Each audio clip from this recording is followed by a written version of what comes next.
Good day to you. This is Anagalactic bringing you the Keystone video presentation that will get us the definition of time. We're now entering the second semester, and if you didn't see yesterday's video on the first semester, have no fear. It was just summarization, so we would have a blueprint on how to go forward. You can see it all right here. It's not really that difficult. The title at the very top is somewhat fanciful, but I think you'll come to find out that it's realistic. The geometry of reality. And I'm going to add something because it just occurred to me that you could call this the eightfold path. With no apologies whatsoever to the psychotic standard model particle physicists who have an eightfold path, but it's a mathematical labyrinth, which if you fall into it, you'll never get out. So this is the true eightfold path. We will cover time, and necessarily, of course, space. I'm sure you know why. The universe, which implies an infinity. The quantum, which implies superposition. And the atom, which implies the proton and, of course, the electron, but the proton is central, literally.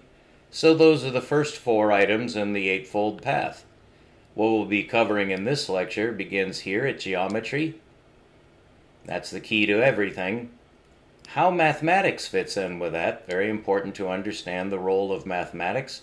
And then we're going to understand the line, just strict Euclid. What is the line? And what is not the line? The line has nothing to do with continuity. That's curvature. That does have to do with continuity. A major insight which you'll never learn in any university. Orthogonality is the basis of science. It's the basis of linear mathematics, linear geometry, and linear thinking. You have a hard right angle with a zero at the center. That's absurd for universal physics, so we need to get away from that. Orthogonality has to do with polarity, because obviously it's semi-polarity. Whoa, well, don't worry. This will all make sense. And then to wrap up our fourth item in the second semester introduction, we're going to cover the Boshkovich force curve in a way that not even those who study the Boshkovich force curve know anything about. So this is a major turning point, both for Anagalactic, for you, and for all of science, all of humanity. Nothing less than that. It's time to pull off the gloves. We're going in. We're going to now give a full description of reality. That's what science wants. We will be able to cover this. This will give you a unique introduction to geometry that'll put you ahead of all the physicists instantly. It's very easy, but nobody knows it. And this is just a very quick recap of the eightfold path. The first is time and space. I put time first because we'll get the definition of space, but what we want is time, because we've always understood space. All Albert did was show us a way to attach a characteristic to space, that it can be curved. Well, that's a major insight. Space is curved. Although you'll see that there's a trick involved in saying that, as you might expect. So let's just go through the 8 items of the eightfold path, a brand new term in science. Nobody's ever used the eightfold path, except the band of psychotics called the standard model particle physicists. They're out of their minds. They're not allowed to use a phrase like that, and I disallow it. I'm using it. It's mine now. I'm stealing it from them. Too bad. All right, so that is the first in our eightfold path. This is the second, the edge of an infinite universe. Number 3, we have superposition. Number 4, the atom. Number 5, geometry. And I put this on the screen so you could see where where the physicists think geometry is. And if you can digest that, good luck. I have no intention of doing so. It's a labyrinth of psychosis. This is from Wolfram on the inversion circle. This is called inversive mathematics. I think you will recall that we had this, and I think you'll see the similarity between that and this. All right, moving right along. This is my representation of linearity and continuity, just to give you an idea of how physics looks at those two things. What's being measured there is you probably recognize that as an electromagnetic wave. Well, it's been stretched out onto a line, hasn't it? That line essentially represents time, but not exactly. So that's our introduction to orthogonality, linearity, and polarity.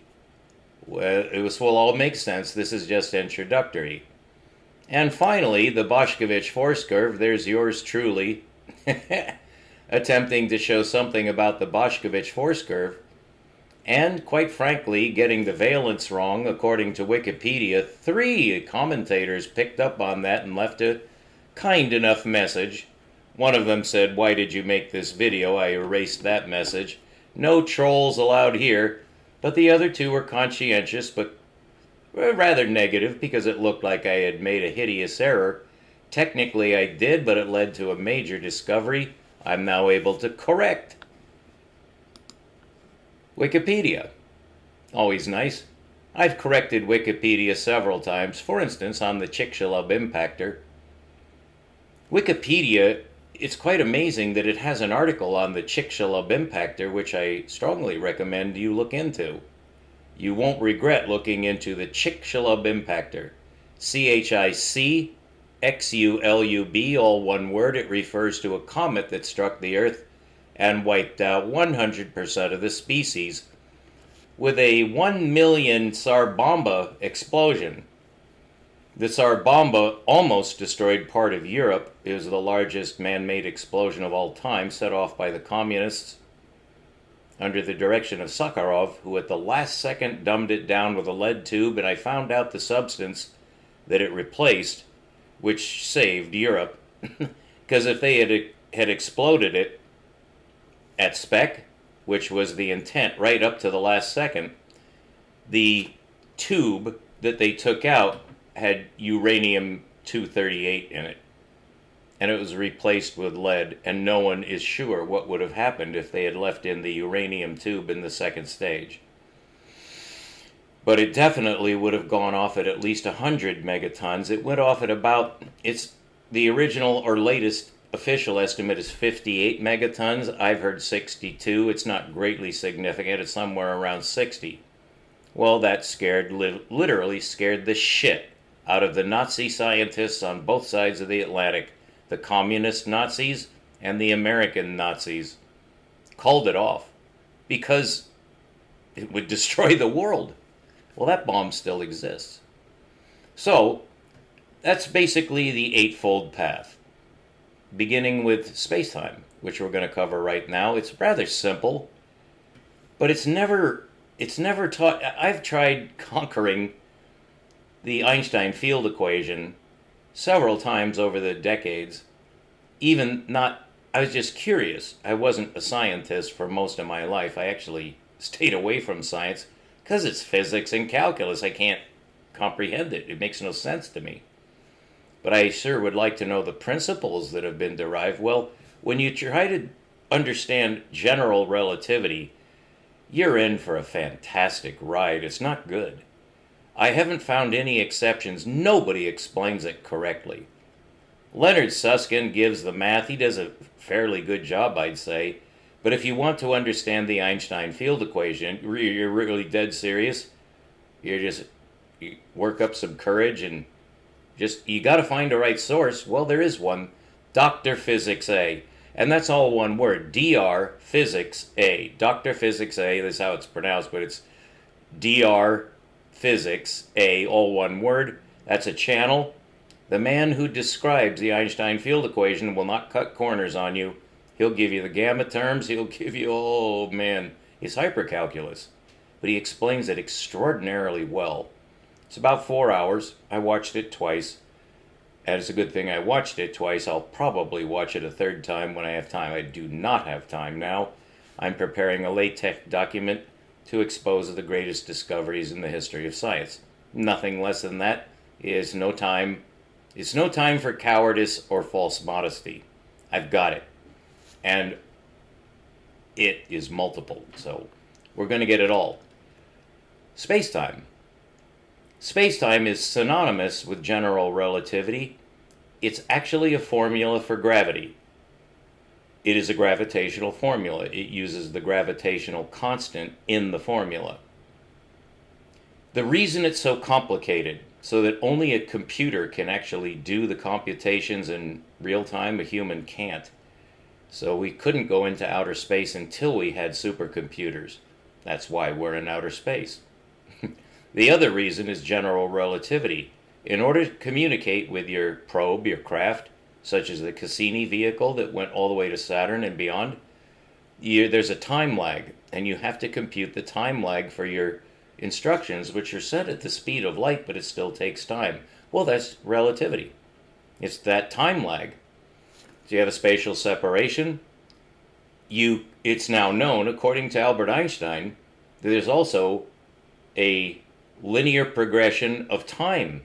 That's why a light year is a year. A light year is a measure of distance, but a year is a measure of time. There you have it. That's all there is to relativity. So why is it so convolute, inaccessible, unapproachable, inexplicable? It can be explained, but you have to have someone who actually understands it and has the ability to communicate that understanding. Leonard Susskind can't do it. Dr. Physics A, he can't do it either, but at least he can tell you what the goddamn formula means.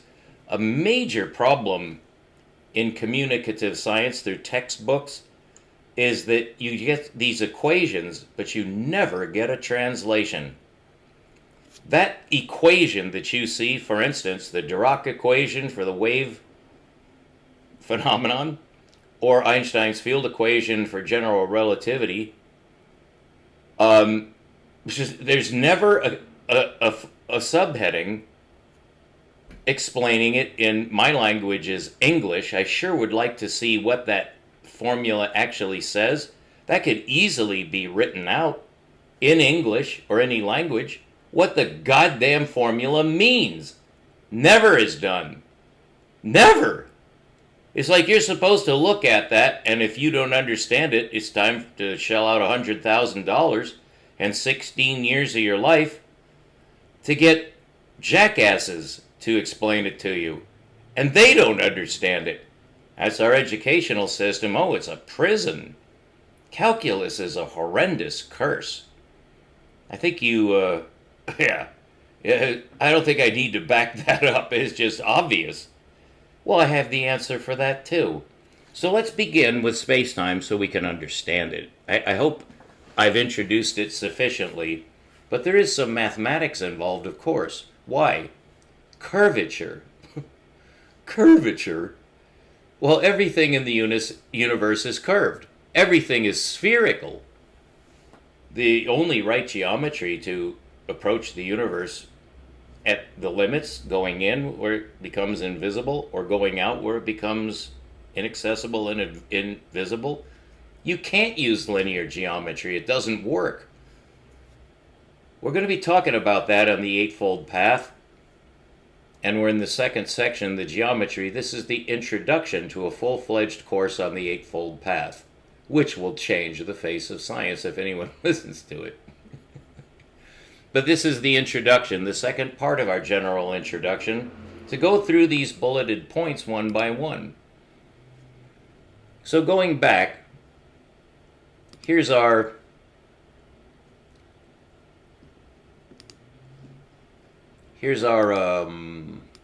outline. Let's adjust that so we can get what we want on the screen here. Part 2. Just going to expand that a little. If it expands, oh, I have to use this. They should do it. Is that a little bigger? I think that's a little bigger. So we're just going to use this as an outline for the second 4 parts in our 8-fold part sequence. Pardon me for fumbling around here, but I may not. Okay, there it is. All right. So now you see geometry is 1. I'm going to change the numbering here to match our semester. This is no longer 7 and 8. This is 3 and 4. These are the 4 topics we'll cover. Geometry is the key to science. It's the key to understanding. When you're talking about the universe, you must begin with geometry or you won't get anywhere. If you begin with mathematics, then you're stuck with a mathematical system you have. That's what we're going to talk about today. The geometric basis of our mathematical system. Now that might sound strange to you, and for the sake of anybody who might be curious about the way I'm phrasing this, geometry is the bedrock, not mathematics. Geometry was known long before mathematics. And the reason is worth understanding, memorizing, until it's part of you. Because unless you begin the way I tell you right now, you'll be led astray by mathematics. Mathematics is a trap if you don't know what you're doing. That's pretty obvious now. That's why there's so much psychosis and really just superstition. Mini worlds, parallel universes, bouncing, expanding, they don't know what they're even talking about because it's based on a linear framework. 3D is incorrect for space. You can't use 3D unless you just want to get distance measurement, then it works fine. We get the distance to the moon, the sun, the stars, the galaxies, the CMBR. That's a ball of worms, but you use linear geometry to get linear spatial separation. Well, what if it's not linear? Well, it's not. That's what we discovered in the 20th century. Nothing is linear except distance. Somewhat artificial, because do straight lines really exist? Yes, they do. They're embedded in spherical space. Our conception of straight line distance is embedded in a higher space. It has to be. Otherwise, the distance measurement would make no sense, because it has to go in a certain direction. Well, that's through a higher space, a higher geometrical space that is not linear. The universe is not linear. It's spherical. I hope that makes sense to you, or if you're dubious, as you should be as a scientist, I hope you realize that that is at least a tenable statement. The concept of subspaces is intrinsic to geometry. For instance, 2D means 2 lines. You know that, that's obvious. But have you ever thought about that? You have 2 lines? Well, if you make 3D, all you've done is made the problem worse.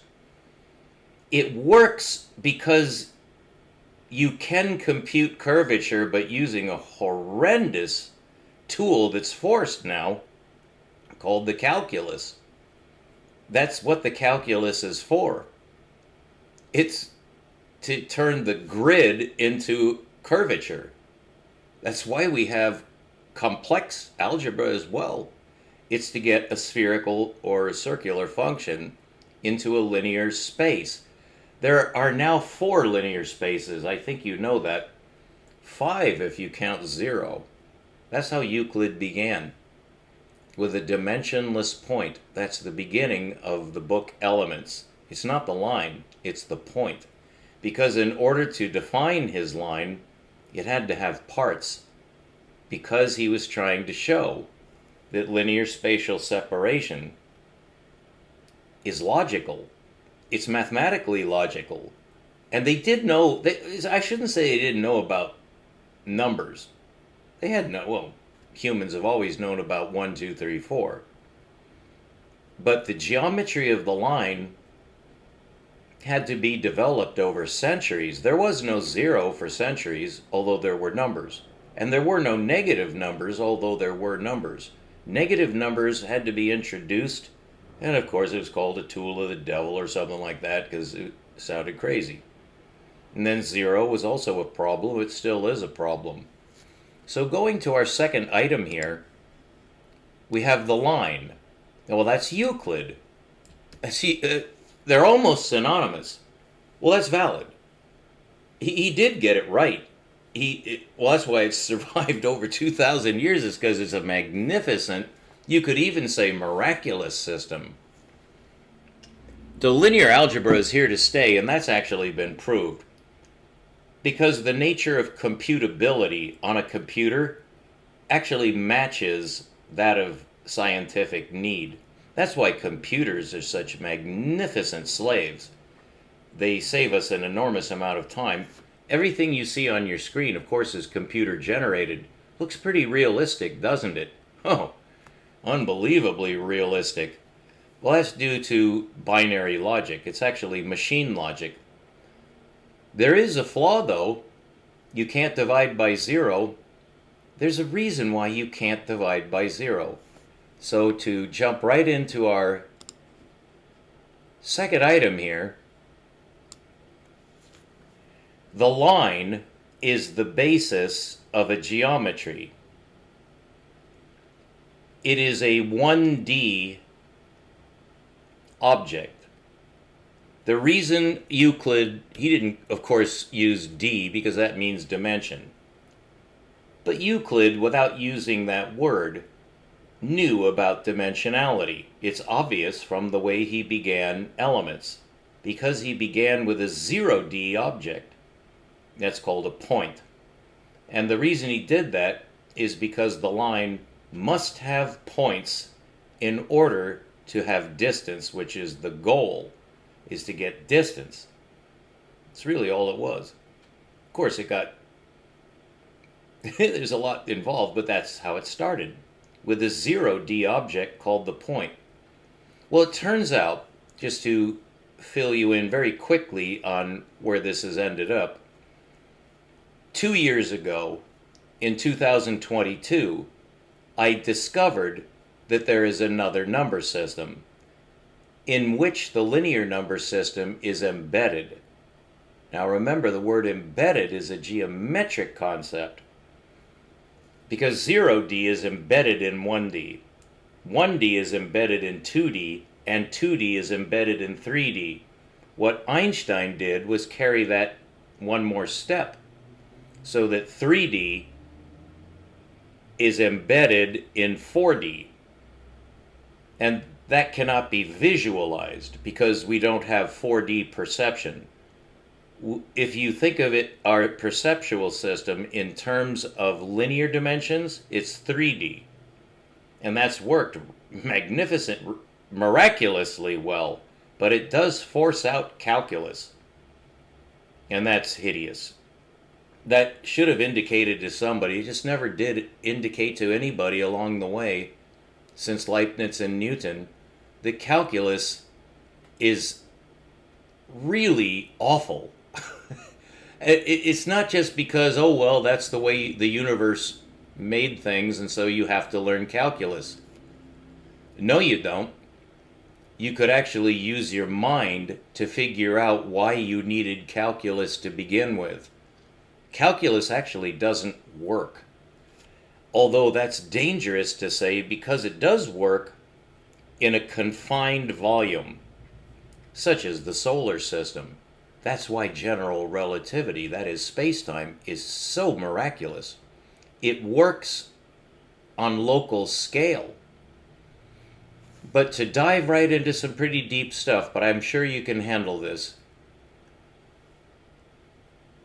When you're computing a volume space, such as the solar system, and you're trying to compute linear distance as always, you're trying to control your vehicle, you're trying to control your spacecraft, and you need help from Earth if you can get it, and of course you can with light speed transmission. But even at light speed, the information takes time to reach the spacecraft. So it would be very nice if that time lag could be computed directly. Well, it can be. There's a direct relationship between spatial separation and event separation. You have to compute the event separation because of the time lag. For a space vehicle heading towards the gas giants, Jupiter and Saturn, you're now talking about hours. Well, when you send your instructions to the craft will move during the time it takes to reach the craft. But that also increases the event separation. So that's quite as... It sounds complicated. Well, it is. And what Einstein did was he composed a general solution for gravitational space. It is a computation of gravitational influence, but space-time really is not about gravity. It's about event separation, which is involved in the entanglement paradox too. It's the inverse of the same problem. There has to be a time lag for two coordinated particles to change, but we've done some extremely fine measurements and discovered there is no event separation between two entangled particles. That would seem to violate relativity. I'll be showing you that it does not. What it does is it redefines relativity. Now, that must sound crackpot. I'm just going to pause here and just concentrate on, because this is sensitive stuff. You don't want to be misled by a crackpot. And I don't want to sound like a crackpot. Because it sounds like I'm challenging the Einstein field equation. I'm not.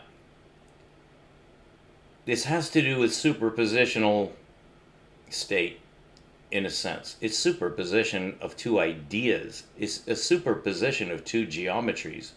Technically, that's the most accurate statement. The geometry is the basis of mathematics. Well, if you're using the line, you're using linear geometry. That's well known, but doesn't seem to matter because there is no other geometry. Well, in 2022, I discovered another geometry. It's non-Euclidean geometry. It's interesting. I talk about this with people down at the cafe who are interested, and we talk for about 2 hours at a time because they're interested in what I say, and they listen. I'm not used to people listening to me. Again, because of my experience in the church. Well, don't worry about that. That's unrelated to science. But there is a similar resistance among people who think they have the right approach and perhaps don't fully have the right approach. Well, then you want to help. Well, you may encounter resistance. They don't want to be helped. They want to help you be as confused as they are. That's what's happening in science right now. So this is really very important. It's quite basic. There are two geometries. Nobody ever knew that. Now, you've heard of perhaps Bolyai and Lobachevsky and Gauss, who are accredited with having discovered non-Euclidean geometry. Yes, but it was in context. It wasn't non-Euclidean in the sense of being non-linear. What Bolyai and Lobachevsky discovered were two variations of linear geometry that defy the parallel postulate. Okay? So it's really the same linear geometry, but without parallelity being enforced. And I think if you know anything about the history of the fifth postulate of Euclid, the parallel postulate, major source of contention, people continuously trying to prove if it's provable or it even belongs. So Bolyai and Lobachevsky made a fantastic discovery that you don't need the parallel postulate. And if you discard it, and it is discardable, then you get elliptical geometry and hyperbolic geometry. So those are the two so-called non-Euclidean geometries. It shouldn't be called that. I discovered non-Euclidean geometry because there's only one other object in the universe that can have a geometry other than the straight line. In 2022, I proved that the linear system, which is all the D's, 1, 0, 1, 2, 3, and 4, there's actually also a five-dimensional linear system. It's called CGA, conformal geometric algebra. If you're interested, I don't recommend it simply because what I have is much better. But it is interesting that linear geometry is by no means outside the loop completely in getting at spherical space. And if you've never seen geometric algebra and you have to go into the industry to make a living and you need mathematics, you'll definitely want to study geometric algebra. But it's still linear. And what I discovered is non-linear geometry. It's not only non-Euclidean. That embraces elliptical and hyperbolic. By the way, Albert Einstein's field equation for spacetime is pseudo-hyperbolic. So it is, in that sense, non-Euclidean, but you see, that's a misnomer. It's not non-Euclidean. In fact, I've heard it stated both ways. That sometimes it's said that it is an extension of Euclidean geometry. That is correct, because it's 4D. If there's a D in there, and there always is, it's linear. But is there such a thing as a spherical geometry? Well, if so, there would have to be a number system. That's been proved. It's in John Horton Conway's surreal number system, the first man to ever define what a number is. Unbelievable. Well, I extended his work because nobody saw what he discovered. I did. He discovered it's embedded in his system. It's interesting how he composed the surreal number definition of what is a linear number. He got all the infinities, which is quite... He beat Riemann. He beat everybody who tried to figure out the real numbers. And I'm trying to remember the name of the guy, Cantor. He beat Cantor. Cantor lost his mind and still speculated he might have lost his mind because he was dealing a little bit too much with infinities. And infinities of infinities. John solved it. But along the way, he really addressed some amazingly basic, it's really the axiomatic basis of mathematics. The number. What is a number? We now know. And I know better than anybody what a number is, working off of Conway's discovery, for which he should have gotten every prize.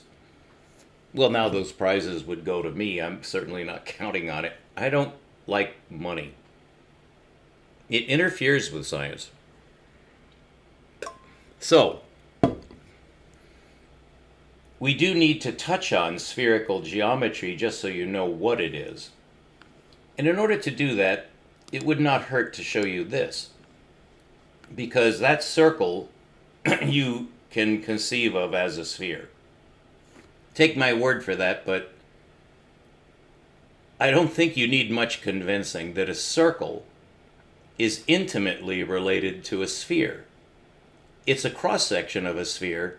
The way, for instance, when we look at the moon when it's full, it looks like a circle.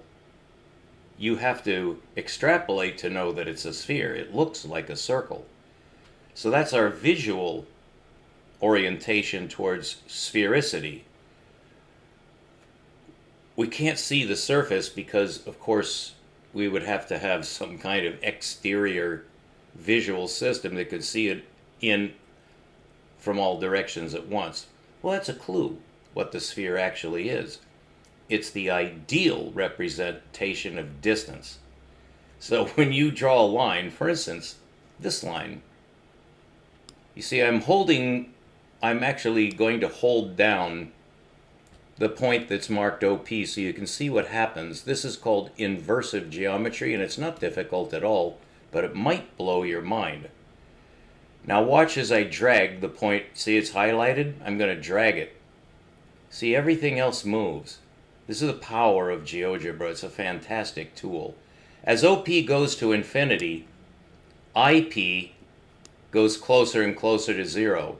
And you see as I get closer, those two lines look like they're trying to get to be parallel. Well, they can't be parallel unless this reaches 0. And then you see what happens. That's the split at 0. So this is a turning point at 0 that inverts everything. But if you stay with the positive side, you get this convergence. And if it goes to the surface, which is at D, and now they're both closing in on the surface, and they meet at the surface, everything disappears. It actually will invert. Isn't that interesting? Also, if you go all the way around this way, it also closes on the other side. So I hope you find that fascinating, but that's not precisely what I want to show you. I want to show you the mathematical relationship between the circle and this straight line here. When this is at 0.4 and it locked on it, OP has a value of 2.5. Multiply those. What do they multiply to? They multiply to 1, correct? Yes. Wherever these 2 points are, they multiply to 1. Now when you put it on 0.5, you notice it didn't quite lock, because this, I'll just tell you, this should be 60 degrees exactly. So now I'm going to dilate this to show you what happened. It didn't snap.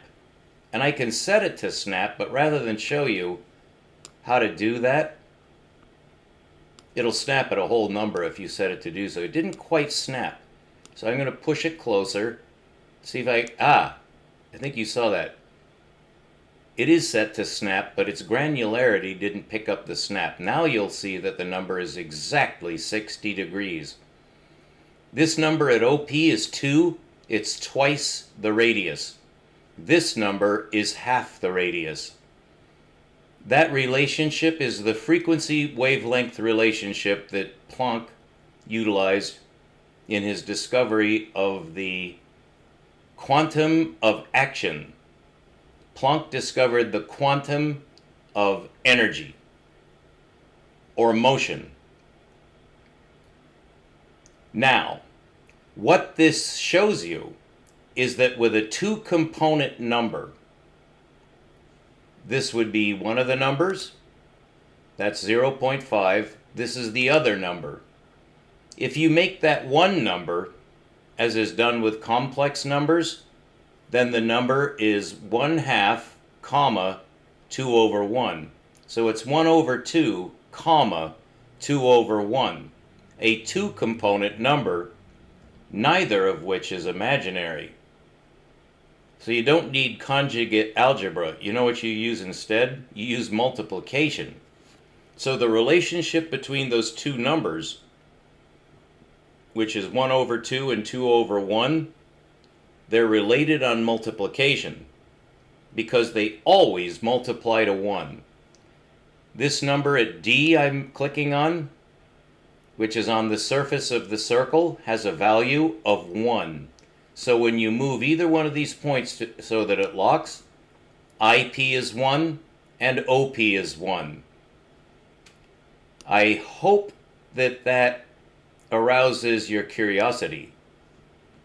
That's called inversive geometry, and what it means is you can compose a two-component number on the line that represents a point on the circle. Now what I've done is generalized that, and it extends to spheric space on this relationship. So it's a form of two-componency, just like complexity, but without using imaginarity. Now I'm going to show you something that I hope you enjoy. It's simply a summary, but It's just to make sure we have all our ducks in a row.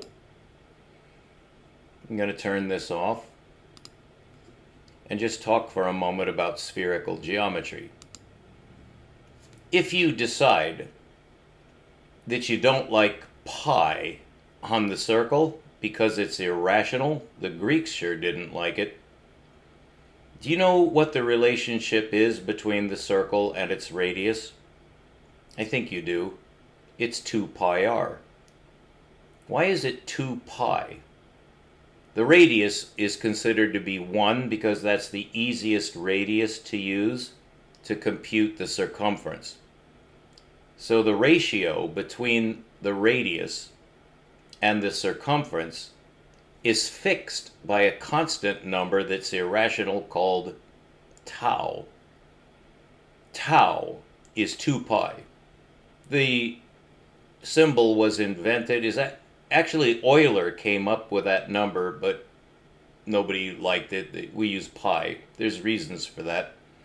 But there was quite a flurry at the beginning of the 21st century. You can look this up and do research if you're curious about the number tau. All it is 2 pi, so obviously they're interchangeable. But why would we use pi when that's not the number that relates the radius to the circle? It's because it is the number that relates the diameter to the circle. The relationship of the diameter to the circumference is pi. But we no longer use the diameter. We use the radius. For fairly obvious reasons, in circular space you want the radius. It's 2 dozen of one and 6 of the other. But if you're talking about the relationship between the radius and the circumference, it's 2 pi. Well, that should have its own number. Euler suggested it, and nobody thought that was a good idea. But in the 21st century, it was realized it's high time we use tau instead of pi. It's too late. It can't be changed because humans won't do it. It's a human thing. It has nothing to do with logic. It has nothing to do with mathematics or really with science.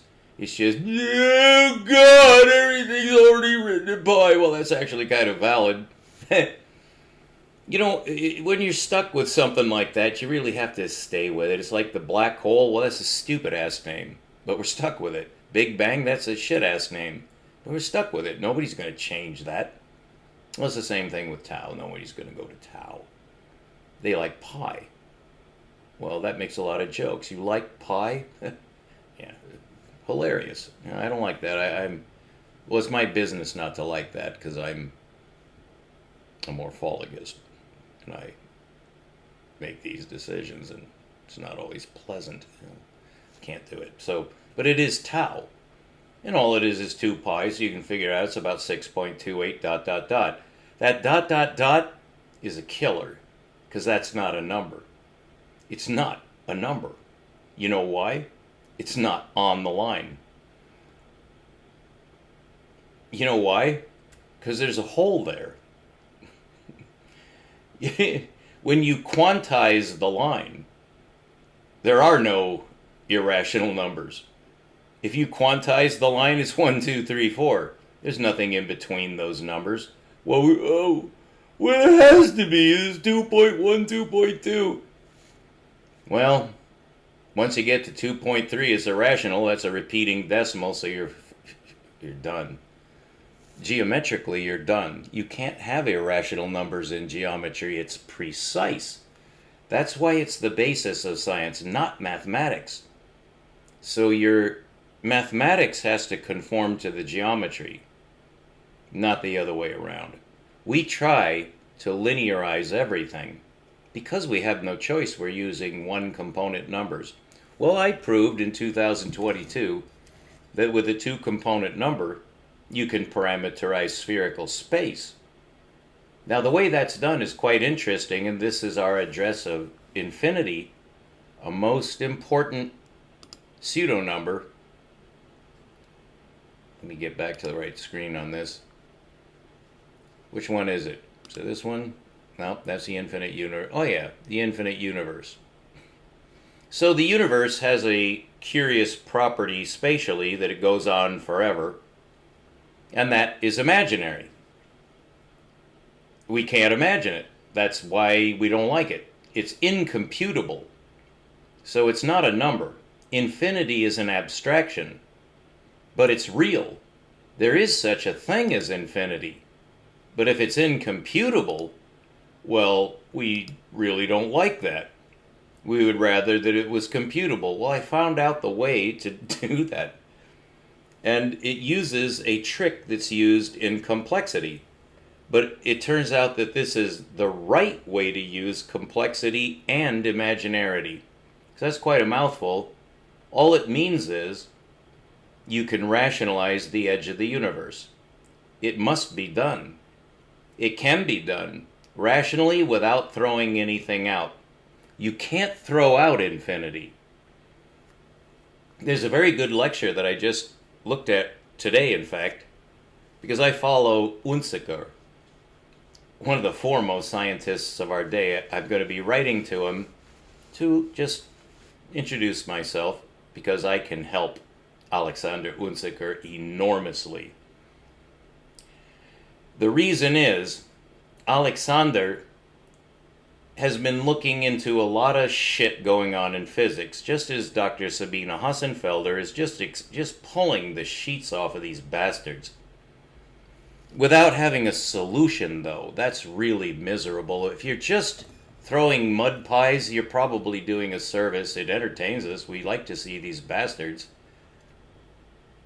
You know, it's the naked emperor, so we love that. But it's nothing but entertainment. Science is only about solutions. It's not about throwing mud pies. Now, it's a little bit of unkind to say of Dr. Sabina or of Alexander that they're just throwing mud pies. But you could make that case if you simply approach it logically. They have no answers. Now, Alexander knows that he's onto something. Sabina hasn't a clue. She works in the industry. Well, Unziker is accredited in the industry, but he's working against it. And that's powerful. That's good. He should. But he doesn't have the answers. Now, what he says that he has discovered is some hidden information in Albert Einstein's notes. Well, I'm not going to go there except to demonstrate, well, a way that you can check what I'm talking about. Infinity is not something you can throw out. But if you look at what's going on in cutting-edge subatomic particle physics, what they're after is the anomalous magnetic moment, which is exactly tau. It's related to the number tau, and if you multiply the anomalous magnetic moment, one of the smallest measurements ever made, it may be the smallest measurement ever made. It's approximately 001. It's 0.001 is the anomalous magnetic moment. Of course, with the ... It's irrational, of course. Everything in curvature is irrational. Well, that's what we want to get rid of. And I hope this doesn't seem roundabout. This is actually all to the point. Pardon the pun. In trying to compute the fine structure constant, which is it's the anomalous magnetic moment times tau. That relationship is well known, and it's the relationship between a linear measurement and a spherical measurement, which is directly related on tau. Or a circular measurement would be more accurate. The circle and the sphere are closely related, and I never finished summing that up, but we're getting there. The anomalous magnetic moment has to do with the wobble of the electron as it goes around the proton. And that's the way you could say it, so you get some idea of what that number even means. It's the vibratory aspect of the electron orbital path. Because it has a magnetic moment of its own, so it has a precession called the Lamour precession. Well, that means that there are two spectral lines that are divided on a spectrogram. It's called the fine structure constant. It's the fine structure of the Fraunhofer line. That's not using the word Fraunhofer line extremely accurately, but accurately enough. You know what I'm talking about.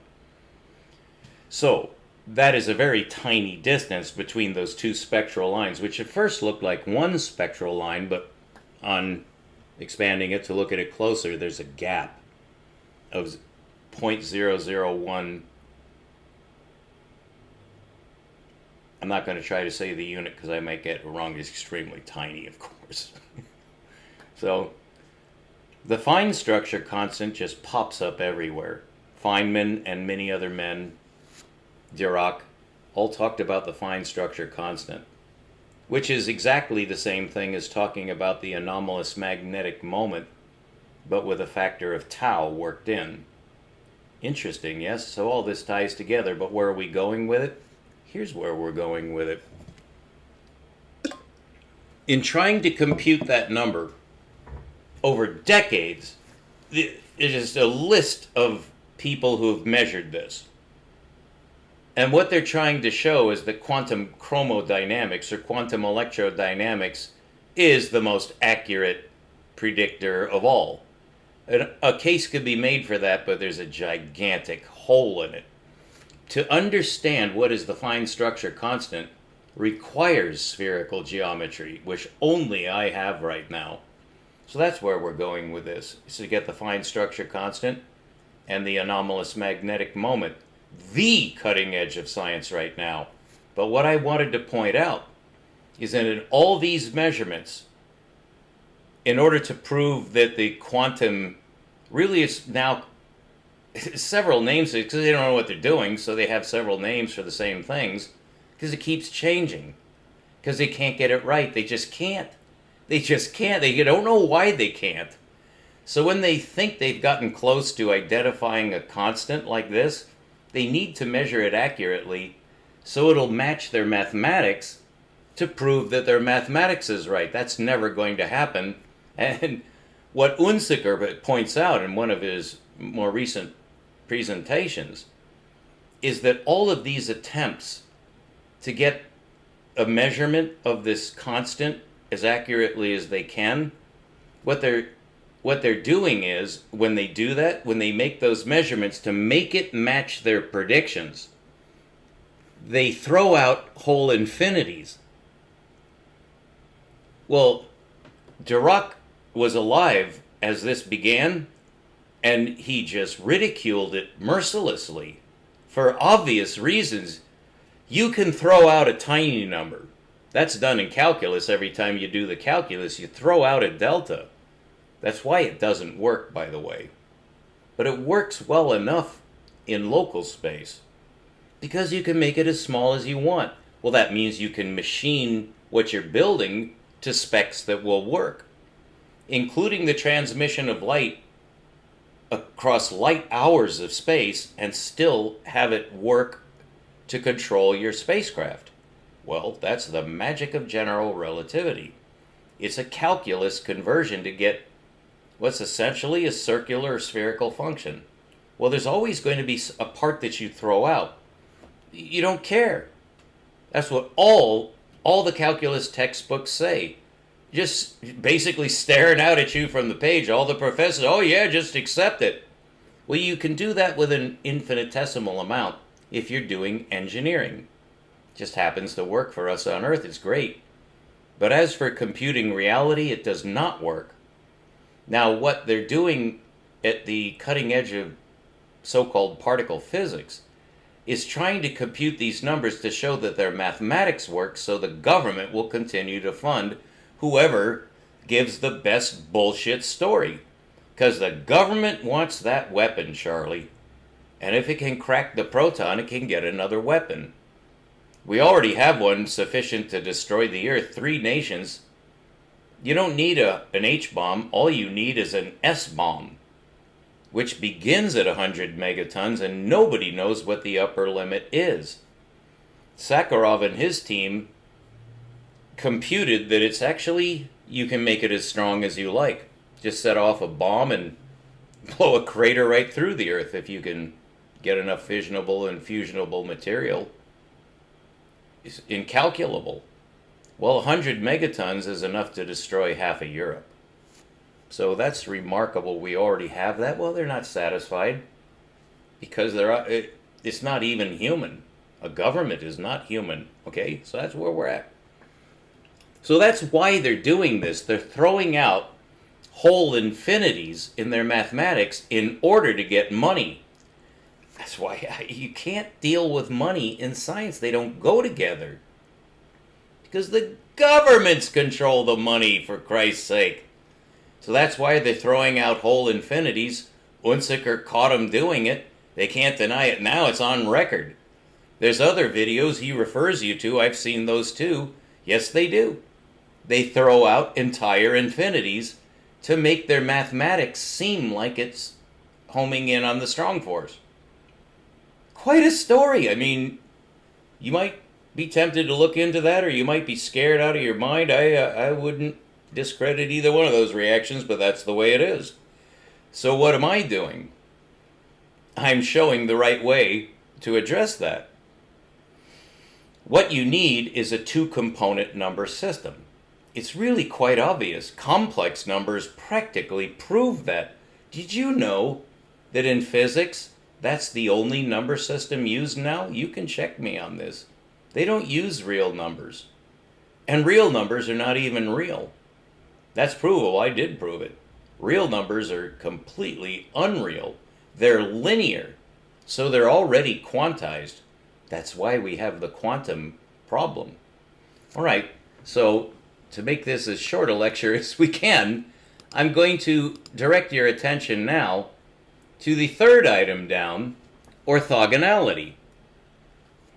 But before we do that, here's what I really want to show you. I'm just skipping over here so I can show you. The line implies, what is that word? Continuity? What's that? Well, I'm sure you've heard of it, but what is it? Let me explain to you what continuity is. It's nonlinearity. That's exactly what it is. Continuity is non-quantizable. That's what continuity means, not quantum. Well, the whole universe is continuous. Space is continuous, and time is continuous. What Planck showed is that energy behaves as though it's non-continuous. That originally was called the quantum of action. It's really the quantum of motion, or you could also say it's the quantum of energy. But if you want to get right down to it, it's the quantum of frequency. And frequency has a reciprocal called the wavelength. And just to remind you what that relationship is, what's the lowest frequency in the universe? Do you know? It's 2. That's magnificently profound if you stop and think about it, but I'll show you. There is the 2. It's the value of the point OP is 2. That's 2 over 1, a two-component number. The number on the inside of the circle is, of course, less than 1, because the circle has a value of 1. And therefore, this point on the circle has a value of 1, because any point on that surface, the circle is a surface, that circle has a value of 1. And the derivative of 1 is 1. The derivative of 1 is 1. Okay? That can be split into two numbers that parameterize the circle. This number, IP, that's highlighted, is 1 over 2. That's the wavelength. And the wavelength you can compute directly from the frequency. What's the frequency? 2.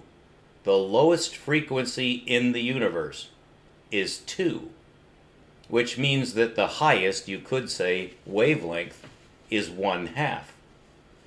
What do those represent?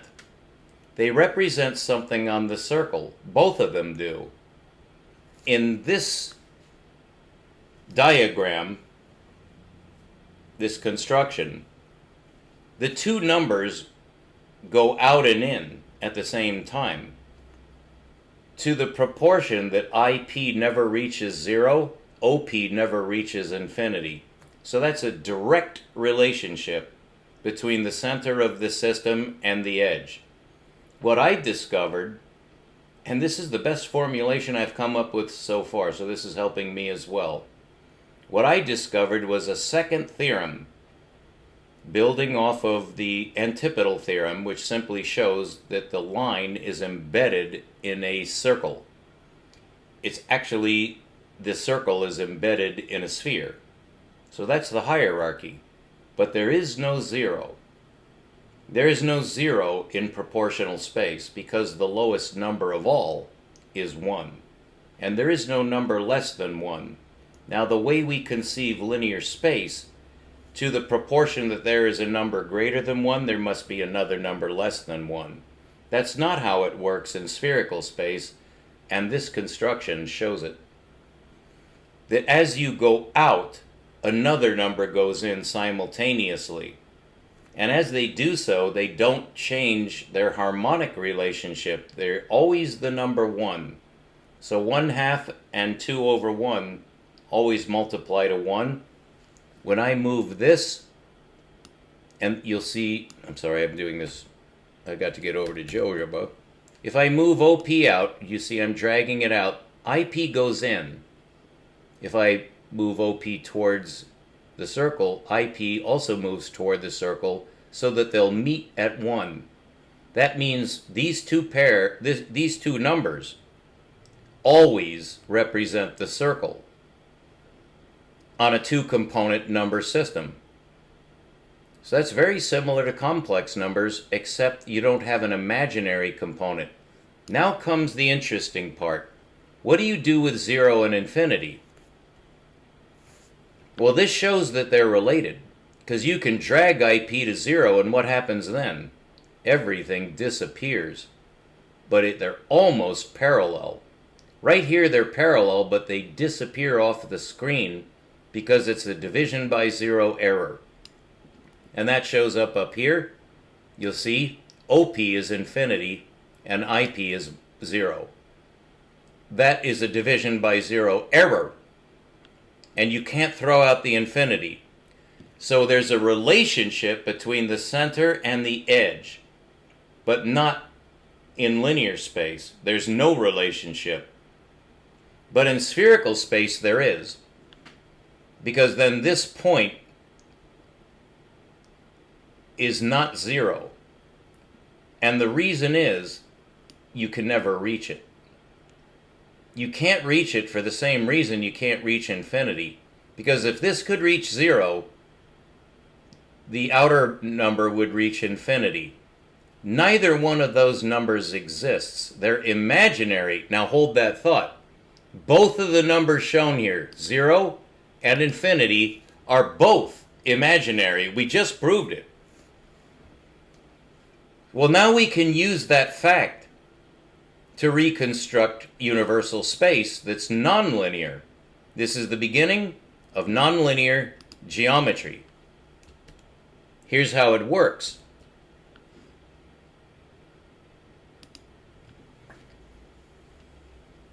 If you accept the fact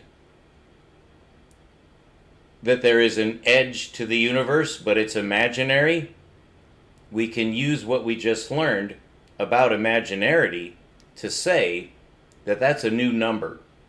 And we have to say it's a 2-component number because it definitely is not a 1-component number.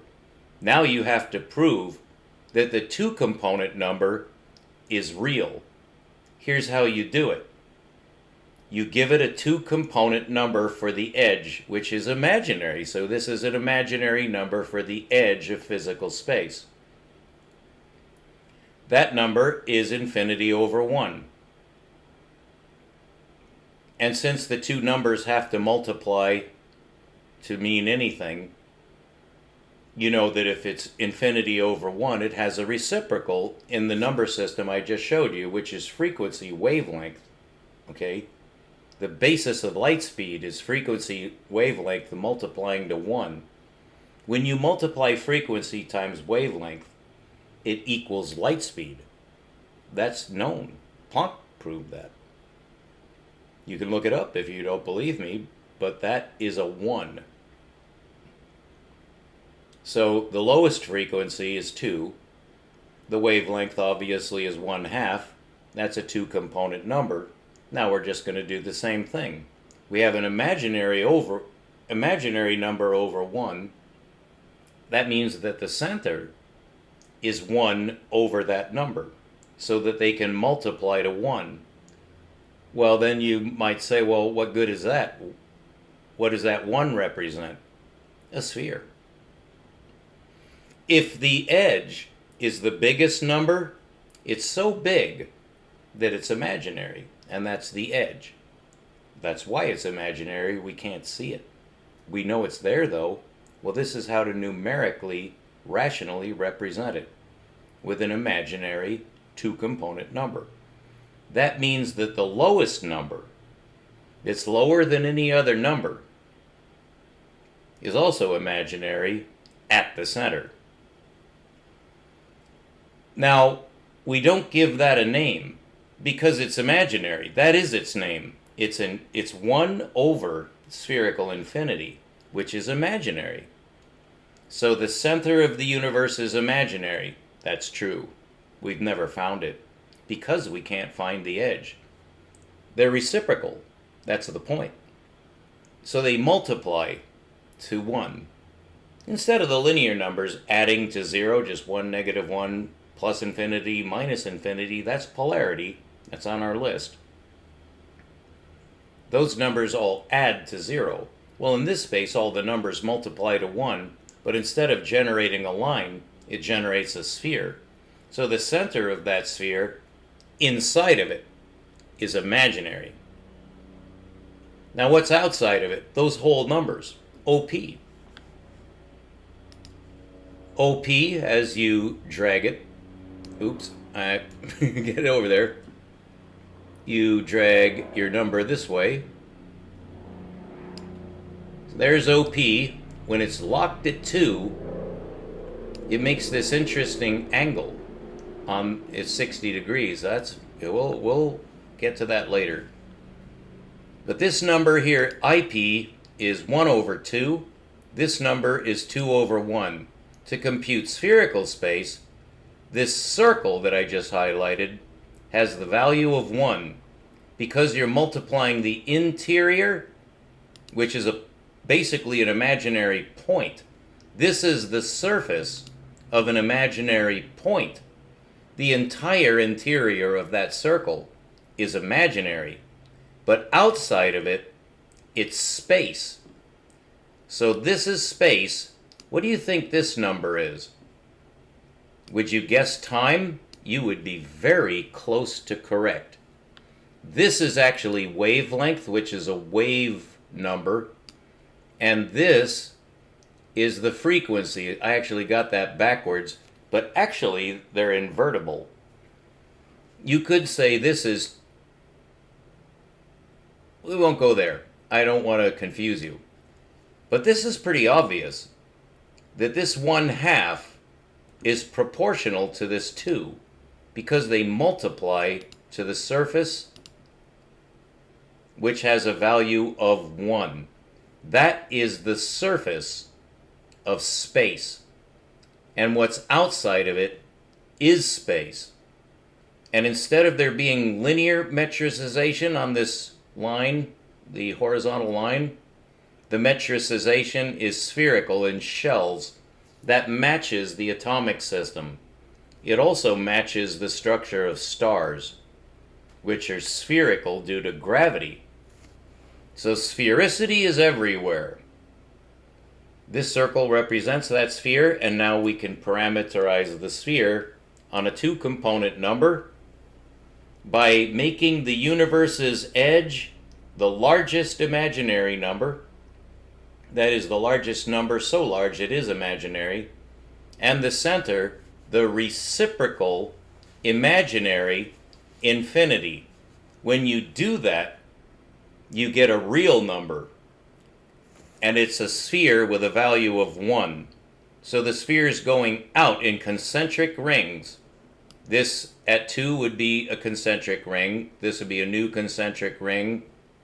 And these are rings, spherical rings that are quantized on a reciprocal notion of interior space, which is imaginary.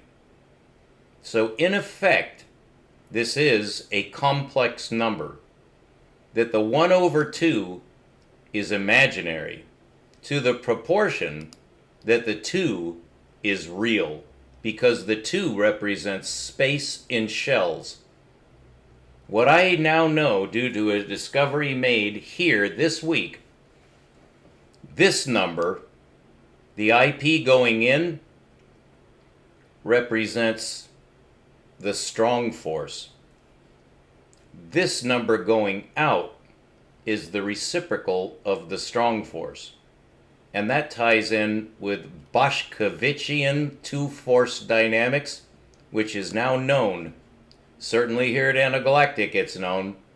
That is the right way to see the universe. Now I'm going to show you one more thing, and we're going to close this off at just over an hour. After editing, it might be a little less. We'll turn this off.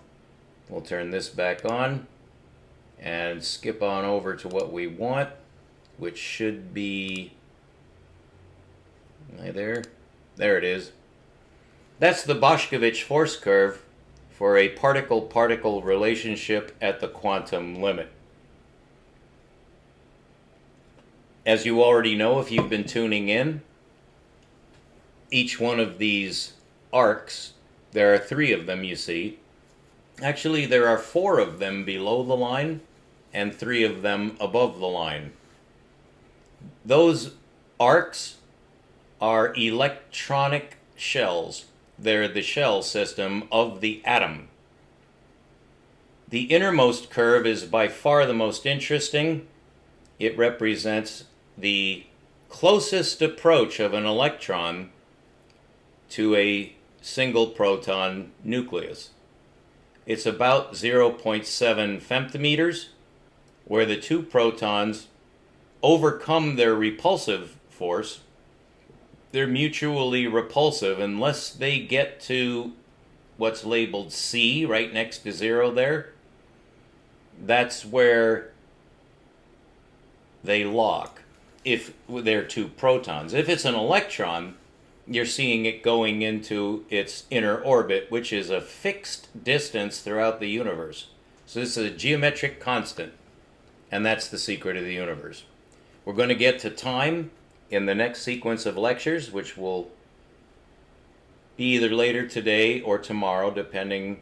It's cooler here now, so I could do some more work and produce another lecture where I'll show you the geometry that shows you where time is, exactly what it is, so you can visualize it for the first time in human history. So I hope you tune in for that. You'll also learn what the quantum is for the first time in human history. And now you know we've rationalized infinity and we've gotten rid of 0. So we've gotten rid of the 2 biggest problems in mathematics. Infinity, and infinities are being thrown out all the time to make, legerdemain.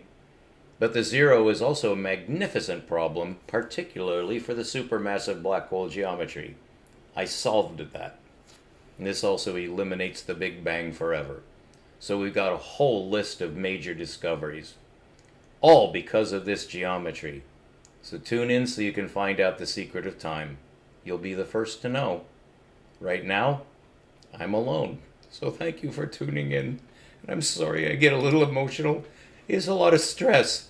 So I'll be right back. And don't worry, I'll be getting some beer. I'm 70, I have a right. All right, stay tuned. We'll be right back.